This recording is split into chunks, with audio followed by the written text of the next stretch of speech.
Hello students, good evening everyone. So ఇవాళ మనం article చూసుకున్నట్టయితే ఫ్రంట్ పేజ్లో India bloc considers motion to remove CEC అని ఉంది. సిఈసి అంటే chief election commissioner. So India bloc అంటే అపోజిషన్ పార్టీ వాళ్ళు ఈ సిఈసిని రిమూవల్ చేయడానికి ఒక మోషన్ పాస్ చేశారనమాట. అసలు దీని ముందు ఏం జరిగింది అంటే రాహుల్ గాంధీ గారు ఫస్ట్ ఒక ప్రెస్ కాన్ఫరెన్స్ పెట్టారు. మీరు చూసినట్టయితే బీహార్లో స్పెషల్ ఇంటెన్సివ్ రివిజన్ జరుగుతుంది కదా, సో అదంతా అకౌంటబిలిటీ లేదు, చాలా మంది పేర్లు పోయాయి, అండ్ దాంతోపాటు బీహారే కాదు చాలా స్టేట్స్లో పోయాయని ఒక ప్రెస్ కాన్ఫరెన్స్లో చెప్పారు. సో అప్పుడు దానికి చీఫ్ ఎలక్షన్ కమిషనర్ గారు ఉంటారు కదా, ఆయన ఏమని చెప్పారు, అపోజిషన్ పార్టీ మిస్ఇన్ఫర్మేషన్ ఇస్తుంది అండ్ దాంతో పాటుగా ఒక పొలిటికల్ ప్రాపగాండాతో వీళ్ళు ముందుకెళ్తున్నారు అని చెప్పడం జరిగింది. సో దీనికి అపోజిషన్ ఏం చెప్పింది అంటే, ఇప్పుడు సిఈసి ఎవరైతే ఉన్నారో ఆయన న్యూట్రల్గా ఉండాలి, ఆయన బీజేపీ స్పోక్స్ పర్సన్ లాగా ఎలా మాట్లాడుతున్నారు అని చెప్పేసి ఆయన రిమూవల్ ఏదైతే ఉందో దానికి మోషన్ పాస్ చేద్దామని చెప్పి స్టార్ట్ చేశారనమాట. సో ఇవాళ సెషన్లో మనము ఎలక్షన్ కమిషన్ ఆఫ్ ఇండియా అంటే ఏంటి అండ్ దాంతో పాటుగా ఎలక్షన్ కమిషనర్స్ ఎవరైతే ఉంటారో వాళ్ళ టెన్యూర్ ఎలా ఉంటుంది, రిమూవల్ ఎట్లా ఉంటుంది, అండ్ దాంతో పాటుగా మనం ఛాలెంజెస్ ఏంటి ప్రస్తుతం election commission of India and దాని యొక్క ఇండిపెండెన్స్ చుట్టూ ఉన్నవి. సో ఇది డిస్కస్ చేసుకుందాము. సో ఫస్ట్ చూసినట్టయితే ఎలక్షన్ కమిషన్ ఆఫ్ ఇండియా అనేది ఒక constitutional body, permanent constitutional body. ఇది ఎప్పుడు ఎస్టాబ్లిష్ చేశారు, 1950లో ఎస్టాబ్లిష్ చేశారు. అయితే మీరు కామెంట్ సెక్షన్లో ప్రస్తుతానికి ఉన్నటువంటి చీఫ్ ఎలక్షన్ కమిషనర్ ఎవరు అనేది చెప్పండి. అండ్ దాంతో పాటుగా election commission of India article 327 కింద ఆపరేట్ చేస్తుంది అనమాట, పార్ట్ 15 కింద. అండ్ నెక్స్ట్ ఎలక్షన్ కమిషన్ ఒక ఫంక్షన్స్ ఏంటి అంటే ఎలక్షన్స్ కండక్ట్ చేయడం. ఎవరెవరికి ఎలక్షన్స్ కండక్ట్ చేస్తుంది, ఫస్ట్ వచ్చేటప్పటికి లోక్సభ, ఆ తర్వాత Rajya Sabha, state legislative assemblies, office of the president and office of vice president. Lok Sabha, Rajya Sabha, state legislative assembly, president and vice president, ఈ ఆఫీసర్స్కి election commission of India elections conduct చేస్తుంది అనమాట. అండ్ ఇంకా దాని తర్వాత మనం చూసుకున్నట్టయితే అసలు కాంపోజిషన్ ఎవరెవరు ఉంటారు, ఫస్ట్ ఒక సిఈసి ఉంటారు, అంటే ఎవరు, చీఫ్ ఎలక్షన్ కమిషనర్. సో 1993 వరకు ఓన్లీ ఎలక్షన్ సిఈసి ఒకళ్ళే ఉండేవాళ్ళు అనమాట. ఆ తర్వాత 1993 నుంచి మనం చూసుకున్నట్టయితే 2 ఈసీల్ని యాడ్ చేయడం జరిగింది. సో ఎంతమంది ఉంటారు, ఒక సిఈసి అండ్ దాంతో పాటుగా 2 ఎలక్షన్ కమిషనర్స్ ఉంటారనమాట. మొత్తం 3 ఉంటారు ఎలక్షన్ కమిషన్ ఆఫ్ ఇండియాలో. అండ్ ఏ ఆర్టికల్ కింద ఎంతమంది ఎలక్షన్ కమిషనర్స్ ఉంటారు అనేది చెప్తారు, ఆర్టికల్ 324(2) కింద president of India time to time ఇంతమంది ఎలక్షన్ కమిషనర్స్ ఉండొచ్చు సిఈసి కాకుండా అని చెప్పే అవకాశం ఉంటుంది. అండ్ దాంతో పాటు ఇన్ కేస్ ఇప్పుడు 3 ఉన్నారు కదా, ఒక CEC 2 election commissioners, CEC and election కమిషనర్స్లో డిఫరెన్స్ ఆఫ్ ఒపీనియన్ వచ్చింది అనుకోండి, 3లో మెజారిటీ ఓట్ అనేది తీసుకుంటారనమాట. అండ్ వీళ్ళని ఎవరు అపాయింట్ చేస్తారు, president of India, CEC and దాంతో పాటు ఈసీ, ఈ 3ని ప్రెసిడెంట్ ఆఫ్ ఇండియా అపాయింట్ చేస్తారు. వీళ్ళ యొక్క టెన్యూర్ ఎంత ఉంటుంది, ఎన్నాళ్ళు వీళ్ళు పనిచేస్తారు అంటే 6 years of tenure or up to age of 65 years వీళ్ళ టెన్యూర్గా ఉంటుంది అనమాట, whichever is earlier. So ఇక్కడ మనం చూసుకున్నట్టయితే ఈ సిఈసి అండ్ ఈసీ ఎవరైతే ఉన్నారో వాళ్ళు judges of supreme court of ఇండియాతో పాటు స్టేటస్ అండ్ ఈక్వల్ సాలరీ అనేది తీసుకుంటారనమాట. Removal of chief election commissioners. So chief election commissioner first of all ఎలా రిమూవ్ చేయబడతారు అంటే, ఆయనకి సెక్యూరిటీ ఆఫ్ టెన్యూర్ అనేది ఉంటుంది. సో ఆయన జడ్జ్ ఆఫ్ సుప్రీం కోర్ట్ ఎట్లయితే రిమూవ్ చేస్తారో అలానే ఆయన కూడా రిమూవ్ చేయగలుగుతాము. అండ్ ఇంకోటి ఈయనకి 2 గ్రౌండ్స్ ఉంటాయి అనమాట. ఏంటిది, అది ప్రూవ్డ్ మిస్బిహేవియర్ అండ్ ఇంకోటి ఇన్కెపాసిటీ. ఈ 2 కౌంట్స్ ద్వారానే మనం చీఫ్ ఎలక్షన్ కమిషనర్ని రిమూవ్ చేస్తాం అనమాట. ఒక్కసారి ఇప్పుడు ఎలా చెప్పాం మనం, జడ్జి యొక్క రిమూవల్తో పాటు ఈక్వేట్ చేశాం కదా, అసలు జడ్జి యొక్క రిమూవల్ అనేది ఎలా జరుగుతుంది. ఫస్ట్ వచ్చేటప్పటికి కాన్స్టిట్యూషన్ పరంగా ఆర్టికల్ 124 అండ్ ఆర్టికల్ 217 ఈ 2 కింద హైకోర్టు జడ్జెస్, దాంతో పాటు supreme court judges, 124 for supreme court judges and 217 for high court judges ఒక రిమూవల్ ప్రొసీజర్ ఉంటుంది అనమాట.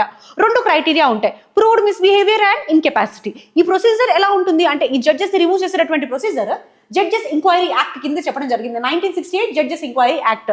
మీరు ప్రీవియస్గా కూడా యశ్వంత్ వర్మ గారి కేసు గురించి మనం మాట్లాడుతున్నప్పుడు ఈ సెషన్స్ కనుక రెగ్యులర్గా చూసినట్టయితే అందులో కూడా ఈ విషయం మనం డిస్కస్ చేశాము.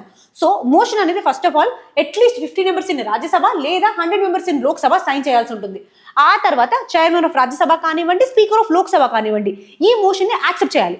ఇన్ కేస్ యాక్సెప్ట్ చేయలేదు అనుకోండి, మోషన్ క్లోజ్డ్. ఒకవేళ యాక్సెప్ట్ చేశారు అనుకోండి, అప్పుడు ఒక 3 member కమిటీని అనేది కాన్స్టిట్యూట్ చేస్తారనమాట ఎంక్వైరీకి. ఈ 3 members ఎవరు, సుప్రీంకోర్టు జడ్జి ఒకళ్ళు, హైకోర్టు జడ్జి ఒకళ్ళు అండ్ ఒక డిస్టింగ్విష్డ్ జ్యూరిస్ట్. వీళ్ళ 3తో ఒక కమిటీ అనేది ఫామ్ అవుతుంది. ఈ కమిటీ ఆ మ్యాటర్ మీద ఇన్వెస్టిగేట్ చేస్తుంది. ఇప్పుడు ఆ ఇన్వెస్టిగేట్ చేసిన తర్వాత అవును ఆ పర్సన్ తప్పు చేశారు అని తేల్చినట్టయితే ఇది ఫర్దర్ గా ముందుకు వెళ్తుంది అనమాట. ఇన్ కేస్ ఇన్వెస్టిగేషన్ చేసి నాట్ గిల్టీ అని చెప్పారనుకోండి, సో ఇక్కడికి క్లోజ్ అయిపోతుంది. ఇన్ కేస్ గిల్టీగా ప్రూవ్ అయింది అనుకోండి ఇన్వెస్టిగేషన్ లో, ఆ టైంలో ఫర్దర్ గా ఏమవుతుంది అంటే ఆ రిపోర్ట్ ఏదైతే ఉందో 2 హౌసెస్ ఆఫ్ పార్లమెంట్ ముందు టేబుల్ చేస్తారు. సో ఆ తర్వాత ఒక్కసారి టేబుల్ చేసిన తర్వాత ఏమవుతుంది, స్పెషల్ మెజారిటీతో పాస్ చేసిన తర్వాత అది ప్రెసిడెంట్ ఆఫ్ ఇండియా దగ్గరికి వెళ్తుంది అనమాట. President of India is empowered to remove the chief election commissioner on the basis of the report of the houses and అది స్పెషల్ మెజారిటీతో అవ్వాలి. సో అప్పుడు ఈ చీఫ్ ఎలక్షన్ కమిషనర్ ఎవరైతే ఉన్నారో సిఈసి ఆయన యొక్క రిమూవల్ అనేది జరుగుతుంది, which is equal to the removal of judges. And ఇంకా మనం చూసుకున్నట్టయితే ఇప్పుడు సిఈసి గురించి మాట్లాడాము, ఇంకా ఇద్దరు ఎలక్షన్ కమిషనర్స్ ఉన్నారు కదా, వీళ్ళ రిమూవల్ ఎలా జరుగుతుంది? వీళ్ళ రిమూవల్ వచ్చేటప్పటికి they are remove from the office except on the recommendations of CEC recommend చేస్తారు వీళ్ళని రిమూవ్ చేయాలి అంటే, ఆ తర్వాత ప్రెసిడెంట్ వీళ్ళని రిమూవ్ చేయడం జరుగుతుంది. సో ఇది రిమూవల్ కి సంబంధించినటువంటి ప్రొసీజర్స్. అండ్ ఒక్కసారి మనం చూసుకున్నట్టయితే ఈ సిఈసి రిమూవల్ అండ్ దాంతో పాటు ఈ చీఫ్ ఎలక్షన్ కమిషనర్ యొక్క ఇండిపెండెన్స్ గురించి క్వశ్చన్ చేసేటటువంటి ఆర్టికల్స్ చాలా ఉన్నాయి. సో ఇది మనకి ప్రీవియస్ ఇయర్స్ గా మెయిన్స్ క్వశ్చన్ కూడా. ఒక్కసారి మనం చూద్దాం ఇష్యూస్ ఏంటి అండ్ దాంతో పాటుగా దానికి ఏం చేయొచ్చు అనేది. ఫస్ట్ వచ్చేటి అన్ఈక్వల్ ప్రొటెక్షన్ ఇన్ రిమూవల్. ఇక్కడ మనం చూసుకున్నట్టయితే రెండు విషయాలు అబ్జర్వ్ చేయొచ్చు. ఒకటి, సిఈసి రిమూవల్ ఎట్లా equal to the judges of supreme court, and election commissioners అంటే కింద ఉన్నటువంటి ఎలక్షన్ కమిషనర్స్ రిమూవల్ ఎట్లా, వాళ్ళు సిఈసి రికమెండ్ చేయడం జరుగుతుంది అనమాట రిమూవల్ కి. సో ఇక్కడ వీళ్ళిద్దరి మధ్య ఇన్ఈక్వాలిటీ ఆర్ అన్ఈక్వల్ పొజిషన్ అనేది మనం అబ్జర్వ్ చేస్తున్నాం కదా. సో ఇక్కడ అదే చెప్తారు అనమాట, CEC can only be removed by impeachment process like supreme court judges. అదే ఎలక్షన్ కమిషనర్స్ సిఈసి రికమెండేషన్ తో అయిపోతుంది. సో దీనివల్ల ఏమవుతుంది, ఇది ఒక ఈక్వల్ బాడీ లాగా ఉండాలి సిఈసి అండ్ ఎలక్షన్ కమిషనర్స్. కానీ ఇప్పుడు హైరియార్కీ అనేది క్రియేట్ అవుతుంది. అంటే సిఈసి ఒకవేళ రూలింగ్ పార్టీ వైపు ఉన్నారనుకోండి, ఎలక్షన్ కింద ఉన్నటువంటి ఎలక్షన్ కమిషనర్స్ ఎవరైతే ఉన్నారో వాళ్ళు డిసెండింగ్ ఒపీనియన్ ఇచ్చినట్టయితే ఈ సిఈసి వాళ్ళని రిమూవ్ చేసే అవకాశం ఉంటుంది కదా. సో ఇది ఒక హైరియార్కల్ బాడీ అండ్ సిఈసి ఒక డామినేషన్ ఉన్నటువంటి బాడీ లాగా తయారవుతుంది. సో ఇది first of all unequal protection in the removal. So దీనికి జుడిషియరీలో చూసుకున్నట్టయితే SS Dhanoa versus union of India case అని, ఈ కేసులో కూడా సుప్రీంకోర్టు ఈ అన్ఈక్వల్ సేఫ్ గార్డ్స్ గురించి చెప్పిందనమాట. అదే కాకుండా Venkatachaliah commission, constitutional review commission, వీళ్ళు కూడా ఈక్వల్ ప్రొటెక్షన్ ఉండాలి అందరికీ, అందరూ జడ్జ్ ఆఫ్ సుప్రీంకోర్టు ఎట్లా రిమూవ్ చేయబడతారో అలానే రిమూవ్ చేయబడాలి అని చెప్పేసి చెప్పడం జరిగింది. ఇది first major problem, unequal protection in removal. Okay, రెండోది వచ్చేటప్పటికి executive monopoly in appointments. So ఇప్పుడు వీళ్ళ అపాయింట్మెంట్స్ విషయంలో ప్రాబ్లమ్ మనం ఇక్కడ చూసుకున్నట్టయితే ప్రీవియస్లీ 1950 కన్నా ముందు చూస్తే ప్రెసిడెంట్ జస్ట్ అపాయింట్ చేసేవాళ్ళు అనమాట. సో ఇందులో ఎలాంటి ఇది ఉండదు, అంటే ఎవరి రికమెండేషన్స్ లేవు, డైరెక్ట్గా ప్రెసిడెంట్ అపాయింట్ చేస్తుండే. సో కానీ సిఈసి అండ్ ఈసీ యాక్ట్ 2003 వచ్చింది. సో ఈ సిఈసి అండ్ ఈసీ యాక్ట్ 2003 కింద అపాయింట్మెంట్ ప్రాసెస్ అనేది ఇచ్చారనమాట. దాని ముందు ఒక కేసు జరిగింది, అదే అనూప్ బరన్వాల్ కేసు. అనూప్ బరన్వాల్ కేసులో ఏం చెప్పిందంటే, సుప్రీంకోర్టు ఎవరైతే మనం అపాయింట్ చేయాలనుకుంటున్నామో ఒక 3 మెంబర్ కమిటీ ఉండాలి, ఆ కమిటీ అపాయింట్మెంట్స్ సజెస్ట్ చేయాలి అని చెప్పింది. సో ఎవరు చెప్పింది, ప్రైమ్ మినిస్టర్ ఒకళ్ళు, లీడర్ ఆఫ్ అపోజిషన్ ఒకళ్ళు, సిజేఐ ఒకళ్ళు, వీళ్ళ ముగ్గురు ఉండాలి ప్యానెల్లో. సో వీళ్ళ ముగ్గురు కలిపేసేసి అపాయింట్మెంట్ చెప్పాలి అని చెప్పింది. కానీ ఈ యాక్ట్ ఏదైతే సిఈసి అండ్ ఈసీ యాక్ట్ 2003 వచ్చిందో, సో ఈ ముగ్గురు ఉన్నటువంటి కాంపోజిషన్ ని మార్చేసింది. సో ఇప్పుడు ఎవరెవరు చేస్తారు, PM, cabinet minister, leader of opposition, సిజేఐని తీసేశారనమాట. సో కంప్లీట్ గా ఎగ్జిక్యూటివ్ మోనోపోలీ అపాయింట్మెంట్స్ లో, అంటే ఓన్లీ ఎగ్జిక్యూటివ్ ని ఇక్కడ అపాయింట్మెంట్ చేస్తున్నారు. సో రూలింగ్ పార్టీ కానివ్వండి లేదా ఎగ్జిక్యూటివ్ కి ఫేవర్ గా ఉన్న పర్సన్ ని మాత్రమే వీళ్ళు అపాయింట్ చేసుకునే అవకాశం ఉంటుంది, judicial perspective are other perspectives లేకుండా. సో ఇది second major problem, executive monopoly in the appointments. మూడోది వచ్చేటప్పటికి పర్సీవ్డ్ పొలిటికల్ బయాస్. సో ఇప్పుడు మనం చూస్తున్నాం కదా, సిఈసి జ్ఞానేష్ కుమార్ గారు అపోజిషన్ ఏమంటుంది, మీరు ఒక బీజేపీ స్పోక్స్ పర్సన్ లాగా మాట్లాడుతున్నారు, ఈ అపోజిషన్ పార్టీస్ ఇట్లా చేస్తున్నాయని చెప్పేసి అని చెప్పింది కదా అపోజిషన్. సో నాట్ ఓన్లీ ఈయన మీద, ప్రీవియస్ గా ఉన్న ఎలక్షన్ కమిషనర్స్ మీద కూడా చూసినట్టయితే మనము, సో ఇలాంటి ఎలిగేషన్స్ చాలానే వచ్చాయి. అండ్ దీనికి మేజర్ రీజన్ అపాయింట్మెంట్స్ కూడా మనం చెప్పాలి అంటే. అండ్ దీని యొక్క ఇంప్లికేషన్ ఏంటి అంటే, ఎలక్షన్ కమిషన్ ఆఫ్ ఇండియా మీద ఉన్నటువంటి ట్రస్ట్ అండ్ దాని యొక్క ట్రాన్స్పరెన్సీ మీద దెబ్బతింటుంది, అండ్ దాని యొక్క ఇంటిగ్రిటీని కూడా క్వశ్చన్ చేస్తాం మనం ఇక్కడ. అండ్ ఇంకా మనం ఒకటి చూసుకున్నట్టయితే లోక్నీతి సిఎస్జిఎస్ వాళ్ళు ఒక సర్వే చేశారనమాట. 2004లో ఎలక్షన్ కమిషన్ ఆఫ్ ఇండియా మీద ట్రస్ట్ చూసుకుంటే 62% రెస్పాండెంట్స్ కి ఎలక్షన్ కమిషన్ ఆఫ్ ఇండియా మీద మాకు ట్రస్ట్ ఉందని చెప్పారు. అదే 2019లో 43% కి పడిపోయింది. సో ఎలక్షన్ కమిషన్ మీద ఉన్నటువంటి నమ్మకం తగ్గడం మనం అబ్జర్వ్ చేయొచ్చు. ఇంకొకటి చూసుకున్నట్టయితే lack of transparency and accountability. So ఇప్పుడు అపాయింట్మెంట్స్ కి మనం ముగ్గురు సెలక్షన్ క్రైటీరియా పెట్టాం, కానీ సెలక్షన్ పర్సనల్స్ పెట్టాం, కానీ క్రైటీరియా ఉందా అంటే క్రైటీరియా లేదు, ఎలాంటి పబ్లిష్డ్ క్రైటీరియా లేదు ఈ పర్సన్ ని మనం తీసుకుంటున్నామని చెప్పడానికి. అండ్ రెండోది మోరల్ కోడ్ ఆఫ్ కాండక్ట్ ఎవరైనా సరే వైలేట్ చేసినా స్ట్రిక్ట్ పెనాల్టీస్ ఇవ్వలేమన్నమాట. మనం ఇది లాస్ట్ టైం చూసుకున్నట్టయితే 2019 ఎలక్షన్స్ టైంలో పిఎం మోడీ మీద గారి మీద కానివ్వండి, లేదా మన యూపీ చీఫ్ మినిస్టర్ మీద కానివ్వండి, సో వీళ్ళను చాలా హేట్ స్పీచ్ కానివ్వండి, మోరల్ కోడ్ ఆఫ్ కాండక్ట్ ని వైలేట్ చేసేటట్టు మాట్లాడడం జరిగింది. సో అయినా సరే వాళ్ళ మీద సీరియస్ ఎలిగేషన్స్ ఉన్నా సరే వాళ్ళ మీద ఎలాంటి సీరియస్ కైండ్ ఆఫ్ ఇంప్లికేషన్స్ అనేవి రాలేదు. ఫర్ ఎగ్జాంపుల్ చూసుకున్నాము 2019లో మన పిఎం స్పీచెస్ కానివ్వండి, లేదా డిస్క్వాలిఫికేషన్ గురించి సంబంధించి ఎవరినైనా డిస్క్వాలిఫై చేస్తుంటే వాళ్ళ గురించి పబ్లిక్ ఎక్స్ప్లెనేషన్స్ ఇవ్వడం కానివ్వండి. సో ట్రాన్స్పరెన్సీ అండ్ అకౌంటబిలిటీ లేదు ఈ ఫంక్షనింగ్ లో.